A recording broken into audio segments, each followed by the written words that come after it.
Hey guys, my name is Nisha and today I have brought 10 tips to speak English fluently and confidently.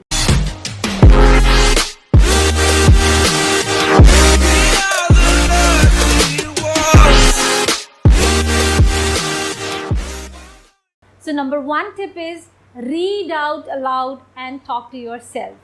Number 2 is listen to more English every day. Number 3 is watch English movies.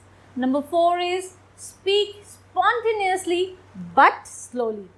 Number 5, relax and have a positive attitude. Number 6, learn and study phrases, not words.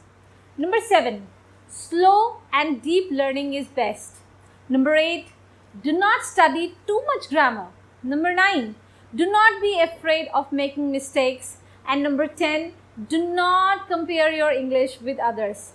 So I hope guys these 10 tips will definitely help you to speak English fluently and confidently. Subscribe my channel for more videos like this and I'll meet you very soon. Till then, bye bye and take care.